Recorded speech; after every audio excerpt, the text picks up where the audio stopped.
What's up guys, my name is Ace, and today I'm going to be sharing my tips and strategies for how to attack effectively on Operation Neptune for war. Now back in the beta I covered Operation Breakout and I did both attacking and defending all in one video, and I still stand behind that because nothing really changed, so I'm going to be leaving that video as is. But with Operation Neptune I wanted to split this up into two separate videos so I can be a little bit more thorough on each side. So today we're going to be covering attacking on Operation Neptune. A big thing to keep in mind with this video is these are the strategies and tips that work for me and that I've been able to find really consistent success with. I play quite a bit of war in Call of Duty World War II, and I've tried several different tactics and strategies, and I'm going to be sharing the ones that work most consistently for me. Of course, there are other ways to do things, and I highly encourage you branch out and try new things, but if you're just looking for a consistent strategy that tends to work really effectively, I'm going to be going over that step by step today. Alright guys, so kicking it off, when you first spawn in, I like to use an airborne SMG class with a Semtex grenade, or a sticky grenade, I guess it is. This is just an example class for you guys. Of course, you can change things up as you'd like, but for me, I really like using airborne because it gets me up on the beach as fast as possible, and I usually stick to an SMG that I'm confident in close quarters with because we're going to be fighting in that B bunker first. So the route that I always take is very important. Going to the left side, especially right off the beginning, is usually a death trap because you have the snipers that are mainly watching this side usually, and then also the people in the bunkers will often help them out and pick you off. Whereas this route here I find is the most consistent to get up onto the, as far as you need to on the beach up there without using a smoke grenade. Now you can use smoke grenades if they're really good on those turrets and the snipers are really good, you can, but this sticky grenade is going to come in key in a moment here. So this route that we're going to be taking, we're going to be jumping into this area right here. Depending on how good they are, sometimes you can just sprint all the way up to this piece of cover here. Of course, always be aware of the snipers over there. You don't want to get picked off on the side by just paying attention to these machine guns here. But from here, you can just pause for a second, sprint up to this tank over here. This is usually where I stop to catch my breath a little bit because you don't want to get caught out in the open without full sprint. And here, you never really want to just run all the way up. We got to move to this piece of cover here. This is the really important part. This is probably the riskiest part of this route. You want to make sure you dive behind this cover here. And also, don't crouch behind this. Those machine guns can spray right through this like it's nothing. You got to actually use the sand as cover here from both of them. Recover your sprint if you need to, and then this is important as well. I see some people coming around like this and running straight on. You never want to run straight onto these machine guns if it can be avoided, because with those, they don't actually seem to account for lag compensation. So if you're running laterally to them or perpendicular to them, it's much harder for them to hit you because they have to actually lead their target. So what I like to do is cut strong to the right here and stick to the edge like this. From this area here, usually I just dive into here and we blow this barbed wire up right here. And basically, as I'm here, of course, you don't want to be exposing yourself.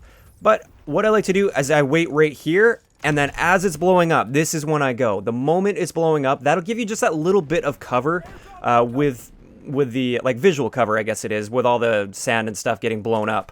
But we come straight over to building the ladder. We want to do this as fast as possible. I know I'm going really slow with this. I want to get up that beach as fast as possible. We get up on this ladder. We don't really have to do the melee trick because once you get up the ladder, you're safe here until you strafe out to the side or move forward. This is where our sticky grenade comes in key. A lot of people have caught on to this ladder side of the map now, and they'll almost always be waiting like right here or right here. Sometimes people will be sitting up here. My goal is to throw the sticky grenade right into this spot right here. And unfortunately, I just dropped down here, so I can't get back up there to show you. So just give me a second, I'll just cut it here and we'll get up there. Alright, so I'm back up the ladder here. So when I first come up this ladder, before I even peek anything, the little nade spot that I use is right between these two poles. If I'm standing like right about there, usually I throw my nade right in that area there. It was a little bit high that time. Basically, getting it anywhere on there though is going to force them to back off, or if they're here, they're going to have to back into the room, and that gives you your moment to push. The moment your nade is exploding, that's when you want to start pushing them. They're going to be distracted, thrown off a little bit. And there are a couple approaches you can take. If you come straight through here, there's almost always going to be somebody camping right there, unless it's really early in the round and they're just on the machine guns and they're not paying attention, which is often the case. And if that is the case, you can simply run in and you get usually triples, quad feeds, crazy kills in here because those people usually aren't paying too much attention. They have tunnel vision. If there is somebody at that crate, run straight past the door, come around and shoot them in the side. They almost never expect that. Really, really effective yet simple move. And once you take control of this bunker and you've cleared all the enemies out, you can check here as well. Check for anybody that might come from mid or from A to help out. So check here, and from this position here, as they come off of spawn, the guys that you killed, they'll usually come right into the bunker here. And normally, they're thinking you're somewhere in there. So if you're here, you're watching this area here, once you see the B flag go yellow, or the B bunker go yellow, that means somebody's come in. So that is your indication to turn and watch towards the people that are coming this way. Usually you'll pick them off in the back and in the side because they're going to be coming around like this way, or mainly their aim is just going to be focused there, and they're not going to be turning all the way around to look at where you are there. Usually at this point, I can get a great amount of capture time on this. Sometimes I even solo capture it by myself by using that strategy. The B bomb site is actually one of the easier ones to attack. Moving on to the A bunker area here. With this, of course, if you survive at B, then you can just come straight up middle and just battle your way in here. They're probably going to be expecting you, so you just got to win your gunfights at that point. But another thing is, like, if you die there and you want to come up through the beach here, obviously you blow that barbed wire up there. When we get up to this ladder, we want to be building this ladder right here. This is where my ladder trick comes in. If you guys haven't seen my ladder trick, you want to jump and melee onto the ladder. Now, it'll put your gun away, but the thing is, when you get up to near the top of your ladder, your gun actually comes out. I'm on the ladder right now, yet my gun is out and I'm able to shoot enemies here. So you can use that as a trick. Anybody that's just camping right here, you can do that. Also, if you expect snipers to be there or a guy over there, instead of coming right in, right where they expect you to be, let me just get back on this ladder here. I'll show you what I like to do to attack this, just to throw them off. There's a little ledge to the left here. You pop up here. Now you have cover right here to challenge these people, and they don't have cover. So from that little ledge, you pop up here, pick those guys off that are there, pick off guys there, and then you can push in and take the A bunker. And then from here, it's pretty much just going to be a straight up battle. You're going to want to take people out. I don't really have too many great tips when it comes to that. It's kind of a brute force sort of thing once you get to the A bunker here, but I highly recommend taking out the B bunker first. Unless, of course, they're just really good at protecting that. Sometimes you got to change things up. These strategies always have to be open to a little bit of creativity. You don't want to always just follow them really, really strictly. Sometimes you have to mix things up a little bit. Alright, so moving on to the next stage. This is where we have to destroy all the comms equipment, all of these pink glowing things in here. The key that I always like to focus on are these two in this room. If you can take these ones out first, usually the rest of them will come relatively easily. These are key, especially this one here. Now, as for getting there most effectively, usually this wall is going to be built and there's going to be a guy set up here, so that's not really a good idea to go through. In this area here, there's a lot of ways to get shot from. I mean, you can push through, but they're going to be expecting you. They're going to be pre-aiming you. It's going to be difficult to get in. The most important, or the most effective way that I've found is to push this side of the map. Usually you'll get a guy set up either there or there. One thing to keep in mind in this area, especially if you're using a rifle or an LMG, you can spray through these boxes here. So if they're behind that barrel and they take cover behind the boxes, spray through the boxes, you'll get the kill. But as you come up here, there is barbed wire that will often be built right here. If there is, you can actually just walk right through it. You don't have to blow this up. Sometimes I like blowing it up to encourage teammates to follow suit. But if you don't want to like alert the enemies to your position, you can just walk through. It'll slow you down. Of course, check these spots before coming in. Check this. Check for the snipers in here, and you want to take control of this top area. Now, from this top area, you could start shooting this one as well as this one, but that will allow the enemies time to prepare for you. So what I like to do on the initial push, drop down. Obviously, if somebody's paying attention to you, shoot them. If they're not paying attention to you, a lot of times they're just looking towards the front there. Sneak into this room, get behind this piece of cover here, and take this one out first. This is the most important one. Usually you'll run out of ammo, you'll get yourself killed doing that. That's okay. If it's a suicide mission and you end up destroying this, it was worth the death for destroying that one. If you can manage to take out both in one life, great. You want to be trying to do that. That'll be awesome. At that point, usually you'll get killed, and that's okay. With war, it doesn't matter how many times you die. You just want to be pushing in and playing the objective. Now, on your next push, I also like to come up top here, clear out the top area, same way basically, and from here we can easily take out this one, and then of course we can come over and we can take out that one, and those are two really, really easy ones. Usually you can take those out without even being contested at all.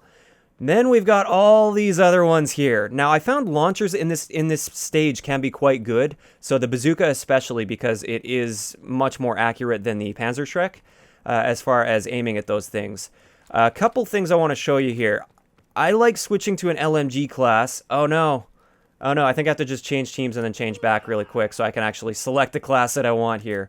But I want to use my LMG class just to show you guys a bit of an alternative, and sometimes I change things up. If that strategy's not working, maybe I'll change it up to an LMG with FMJs preferably, because FMJ is awesome for this. You can spray through there if you have a sniper there. But if you can get to this position here and make sure nobody's in that spot right there, from this position, you can spray through and blow that up there. Even if there's a brick wall there, if you have FMJ on your LMG, don't even worry about it. Just shoot right through that brick wall. You'll easily destroy that. The next one really relies on the fact that the top area is clear, but you can lay down right here, and with an accurate enough LMG like the Lewis or the Bren, you can spray this one down as well. So that's two really easy ones that you can take out that really don't put you at too much risk. Obviously, you're kind of laying out in the open, so you got to be a little bit worried, but those are relatively easy to take out. Now, the rest of these are actually a lot easier than you might think if you have an LMG with FMJ equipped. This is super easy to take these out. Of course, you could just keep rushing in here with an SMG, throw your nades at it, use a bazooka, and just keep attacking these and putting in work. But it's so much easier than that. If you're up to this area here, let's just say even if this wall is built right here, it's really simple. I'll just show you guys. You don't have to destroy this wall. All you have to do is spray through. Wait till you get those hit markers, and there you go. That's one of them. And then the other one you can get here, and then even the ones over in that corner you can take out with an LMG with FMJ. It might take you a couple lives to do this, because eventually like people will drop down here. They'll do something about it because you're going to be making all kinds of noise. But you don't even have to enter this room in order to take out all of those ones there. So super, super easy to complete this round if you just use an LMG with FMJ.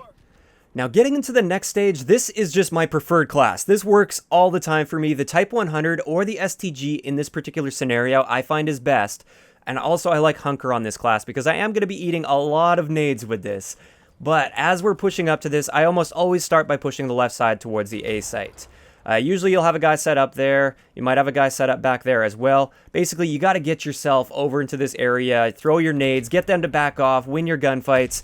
You got to get pushed up to this area. If they have the barbed wire here, you can actually just go completely prone here so they can't see you. You can, I don't want to build it. You would destroy the barbed wire at that point.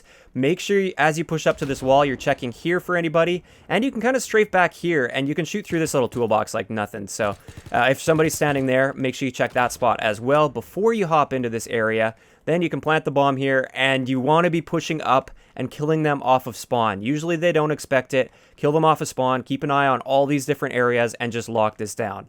A lot of this just comes down to gun skill. You got to win your gunfights at this point. But you don't want to be hanging back and letting them come into here. You've got to put the pressure on them. And usually if they're coming out of spawn, they don't expect you to be killing them out of spawn, so that works quite well. A little alternative, if you're having a hard time breaking through that area, every time you jump up there, they just melt you. They've got this bunker locked down, and let's just say they're not on this gun.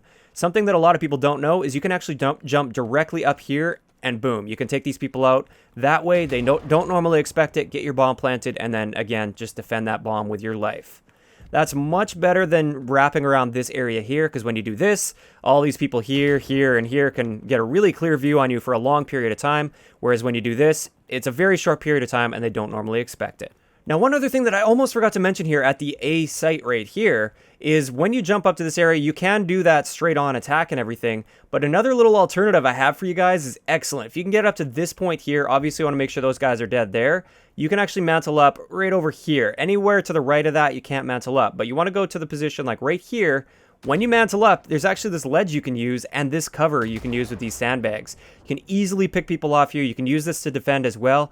Just keep in mind, if you have the bomb planted on this, even if you plant it on this side, they can defuse from this side. And if they're right here, you won't be able to see them. So it's not the perfect position, but it is an excellent position to be defending from. Let's just say you've got another teammate that's in there and you just want to support them. This is excellent for that. Now, getting into B, this one is usually a bit more tricky, and by then, usually the tank is pulled up to this point, so you can kind of use that tank as cover. Make sure you got somebody taking out the guy that's on the tank turret. And when I push up to this area, usually there's barbed wire built here. I like to use this for cover to check that area there, and you can check this area here. If there's barbed wire built there, there's no need to destroy it. There's no need to walk through it. All you have to do is mantle up over top of these sandbags. it's not catching right now for whatever reason. There we go. Usually it's a little easier than that, but you can mantle up over and not have to worry about the barbed wire at all. Of course, you could destroy it if you feel like you have the time, and that would make it a bit easier on you and your team. But once you plant this here, I wouldn't necessarily recommend just coming to this corner. This is exactly where they expect you to be. They'll pick you off almost every time. Usually when I plant this bomb, I'm jumping back over this way, checking their spawn, and I'm looping around to catch any of those immediate defenders that come in for the defuse. You come around like that, pick them off as they defuse, super, super easy. Check towards this area, check up here, and get, once again, pushed up towards their spawn. From this position here, they never expect you to be here, picking them off as they come around. Usually they'll be cooking a grenade, or they're just not paying attention. You pick off some easy kills. You can rotate back to this area here, and you just control it from here. Same thing with the guys coming through this doorway. They're not usually coming in here and checking towards their spawn. They're just coming in. They're looking more towards this area and this area. You'll be able to pick them off. So this is the key area to control right here. Of course, you do have to be a little bit dynamic here. It doesn't necessarily work every time to be here. Sometimes you got to flow around them a little bit. You got to move around and just make it work for the situation. But that's generally how I approach the B-bomb site.